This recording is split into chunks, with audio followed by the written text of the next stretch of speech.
तो इस वीडियो में हम बात करने वाले हैं सीएनईटी एंट्रेंस एग्जाम के बारे में। सीनेट या फिर क्या सीएनईटी एंट्रेंस एग्जाम क्या होता है, अगर आप कंप्लीट डिटेल चाहते हैं कि इस एग्जाम को कौन दे सकता है, इस एग्जाम को देने का फ़ायदा क्या है, एग्जाम सेंटर्स कहाँ कहाँ पर होते हैं, किन किन कॉलेजेस में एडमिशन होता है, एग्जाम पैटर्न क्या रहता है, लैंग्वेज क्या रहती है, सिलेबस क्या रहता है, तो अगर आप हर एक जानकारी चाहते हैं तो वीडियो को लास्ट तक देखते रहिए। और इस एग्जाम की तैयारी कैसे करें इस पर भी हम चर्चा करेंगे।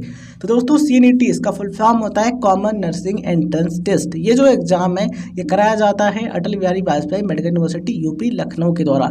तो ये जो यूनिवर्सिटी है ये इस एंट्रेंस एग्जाम को कंडक्ट कराती है।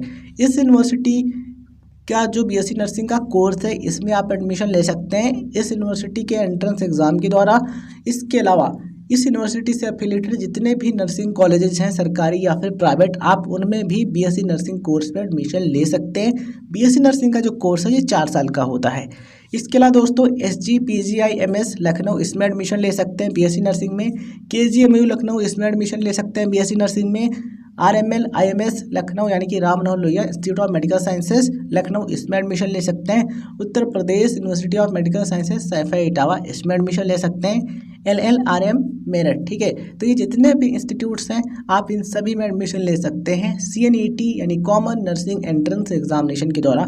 तो इस एग्ज़ाम को देने का फ़ायदा यही है कि आप गवर्नमेंट या फिर प्राइवेट कॉलेजेस में बीएससी नर्सिंग में एडमिशन ले सकते हैं। बढ़िया कॉलेजेस में एडमिशन आपको मिल जाएगा इस एंट्रेंस एग्ज़ाम के स्कोर के बेस पर।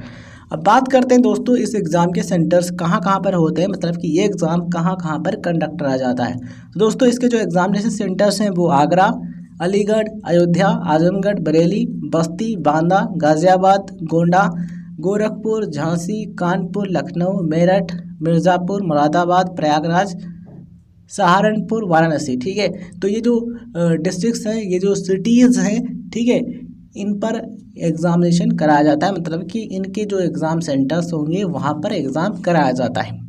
अब बात करते हैं दोस्तों एग्ज़ाम पैटर्न के बारे में। तो ये जो एंट्रेंस एग्ज़ाम होता है ये आपका ऑफलाइन मोड में कराया जाता है, यानी कि आपको OMR सीट पर आपको एग्ज़ामिनेशन देना होता है, ठीक है।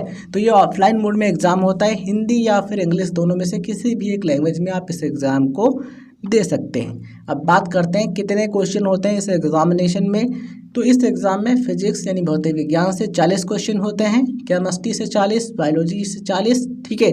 इसके अलावा नर्सिंग एप्टीट्यूड से 40 क्वेश्चन होते हैं और इंग्लिश से 40 क्वेश्चन होते हैं। तो कुल मिलाकर के इस एग्ज़ाम में आपको 200 क्वेश्चन देखने को मिलते हैं जो कि होते हैं 200 नंबर के, यानी कि 200 मार्क्स का आपका पेपर रहता है और 200 क्वेश्चन होते हैं MCQs यानी कि मल्टीपल चॉइस टाइप, ठीक है। तो यहाँ पर आपको बहुविकल्पी प्रकार के प्रश्न देखने को मिलते हैं। और इस एग्ज़ाम की सबसे बढ़िया बात यह है कि यहाँ पर कोई भी निगेटिव मार्किंग नहीं होती है, there is no negative marking, ठीक है। तो फिजिक्स, केमिस्ट्री, बायोलॉजी, इंग्लिश और नर्सिंग एप्टीट्यूड ये जो 5 सब्जेक्ट हैं इनसे क्वेश्चन एग्जाम में आपको देखने को मिलेंगे। एग्जाम पैटर्न की जो डिटेल है वो आप स्क्रीन पर देख पा रहे होंगे। प्रत्येक सही उत्तर के लिए आपको 1 नंबर मिलता है, मतलब कि अगर आप 10 क्वेश्चन सही करेंगे तो आपको 10 नंबर मिलेंगे, 1 क्वेश्चन सही करेंगे तो आपको 1 नंबर मिलेगा, ठीक है। अब बात कर लेते हैं दोस्तों इस एग्ज़ाम की फ़ीस के बारे में। तो ये जो एंट्रेंस एग्ज़ाम कराया जाता है इसकी जो फ़ीस है वो 3000 रुपये होती है अनरिजर्व कैटेगरी के जो कैंडिडेट्स हैं उनके लिए, या फिर OBC कैटेगरी कैंडिडेट्स उनके लिए। दोस्तों अगर आप SC या फिर ST कैटेगरी कैंडिडेट हैं देन आपके लिए 2000 रुपये फीस होती है। पेपर ऑफलाइन मोड में कराया जाता है, इस चीज़ का आप ध्यान रखें। तो ये एंट्रेंस एग्ज़ाम की जो फीस है वो आपको ध्यान रखनी है। तो दोस्तों अब हम बात कर लेते हैं एग्जामिनेशन के सिलेबस के बारे में। तो जैसा कि आप सभी को पता है कि फिजिक्स, केमिस्ट्री, बायोलॉजी ये कहाँ पर आपको पढ़ाया जाता है, या 12th में आपको पढ़ाया जाता है, ठीक है। 10+2 लेवल का एग्जामिनेशन है, एंट्रेंस एग्जाम है। तो यहाँ पर आपको 10+2 लेवल के क्वेश्चंस देखने को मिलेंगे, मतलब कि 11th एंड 12th का जो आपका सिलेबस है फिजिक्स, केमिस्ट्री, बायोलॉजी, इंग्लिश का, उन्हीं से क्वेश्चंस आपको देखने को मिलेंगे। आपको टेंशन नहीं लेना है, इसके लिए जो बेस्ट बुक है वो स्क्रीन पर आप देख पा रहे होंगे। ये बुक जो है इसको अगर आप परचेज कर लेते हैं, तैयारी कर लेते हैं तो एंट्रेंस एग्जाम में बहुत अच्छा इसको ला सकते हैं। यहाँ पर आपको कंप्लीट डिटेल मिल जाएगी सीएनईटी एंट्रेंस एग्जाम के लिए। इसमें आपको GNM और BSc नर्सिंग दोनों के क्वेश्चंस मिल जाएंगे, मतलब कि अगर आप ये बुक परचेज कर लेते हैं और आप अच्छे तरीके से तैयारी कर लेते हैं तो आप सीएनईटी का जो एंट्रेंस एग्ज़ाम है आप इसको क्लियर कर सकते हैं। इसके अलावा GNM के जो एंट्रेंस एग्जाम है उनको भी क्लियर कर सकते हैं। तो CNET ये जो एंट्रेंस एग्जाम है इसकी बेस्ट बुक आप स्क्रीन पर देख पा रहे होंगे। इसको आप ऑनलाइन परचेज कर सकते हैं या फिर ऑफलाइन। ऑनलाइन आपको आसानी रहेगी, लिंक डिस्क्रिप्शन में दिया गया है, कहीं ढूंढने की जरूरत नहीं, क्लिक करके सिंपली आप परचेज कर सकते हैं। चलिए अब बात कर लेते हैं कि फॉर्म कब भरा जाता है। तो ये जो फॉर्म है आपका अप्रैल 2025 में आ जाएगा। अप्रैल के महीने में फॉर्म भरा जाता है। एग्जाम कब कराया जाता है? तो एंट्रेंस एग्जाम कंडक्ट कराया जाता है जून के महीने में, ठीक है। एंट्रेंस एग्जाम का फॉर्म भरा जाता है अप्रैल में और एग्जाम जून में करा लिया जाता है। बात करते हैं कि ये जो एंट्रेंस एग्जाम है इसको कौन दे सकता है, इसके बारे में। तो दोस्तों इसके लिए जरूरी है कि आपकी एज कम से कम 17 ईयर्स हो, मतलब कि 17 वर्ष हो। कब तक?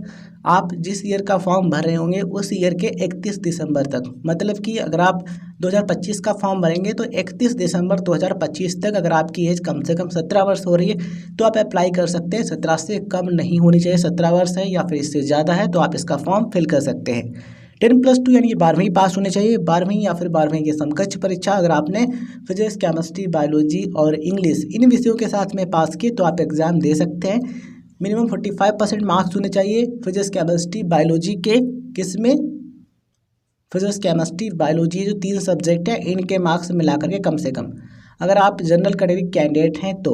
वहीं अगर आप ओबीसी या फिर एससी या फिर एसटी कैटेगरी कैंडिडेट हैं देन कम से कम 40% मार्क्स हैं फिजिक्स, केमिस्ट्री, बायोलॉजी के, तब भी आप इस एग्ज़ाम को दे सकते हैं। जो प्राइवेट कैंडिडेट हैं, जो ओपन स्कूल वाले स्टूडेंट हैं, NIOS वाले हैं या फिर स्टेट ओपन वाले हैं, वो भी इस एग्ज़ाम को दे सकते हैं, ठीक है। और जिनकी शादी हो चुकी है, मतलब कि जो मैरिड कैंडिडेट हैं, वो भी इस एग्ज़ाम में अप्लाई कर सकते हैं। और ध्यान रखिएगा ये जो एंट्रेंस एग्ज़ाम होता है CNET का, तो इस एग्ज़ाम के द्वारा जो उत्तर प्रदेश के डोमिसाइल कैंडिडेट हैं, यहाँ के मूल निवासी हैं, वही गवर्नमेंट कॉलेजेस में एडमिशन ले सकते हैं। प्राइवेट कॉलेजेस में अदर स्टेट वाले भी एडमिशन ले सकते हैं, बट गवर्नमेंट कॉलेजेस के लिए उत्तर प्रदेश का मूल निवासी या फिर कहें डोमिसाइल कैंडिडेट होना ज़रूरी है। इस चीज़ का भी आप ध्यान रखें। आई होप आपको सारी चीज़ें समझ में आ रही होंगी, ठीक है। इसके जो एप्लीकेशन फॉर्म है वो आपको अटल बिहारी वाजपेयी मेडिकल यूनिवर्सिटी की जो वेबसाइट है वहाँ पर मिल जाएंगे।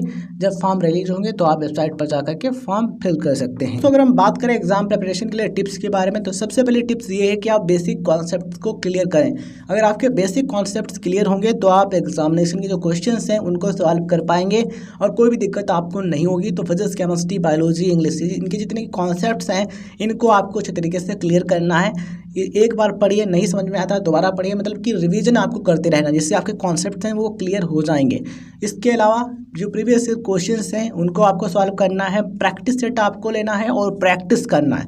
जितना अच्छा प्रैक्टिस रहेगी उतना अच्छा आप एग्जामिनेशन में क्वेश्चंस को हल कर पाएंगे। तीसरी टिप्स है टाइम मैनेजमेंट। टाइम मैनेजमेंट बहुत इंपॉर्टेंट है किसी भी एग्जाम के लिए। तो कम समय में आपको ज़्यादा क्वेश्चंस को हल करना है, तो उसके लिए आपको प्रैक्टिस करनी होगी टाइम मैनेजमेंट की। तो टाइम मैनेजमेंट बहुत इंपॉर्टेंट फैक्टर है, इस पर भी आपको ध्यान देना है।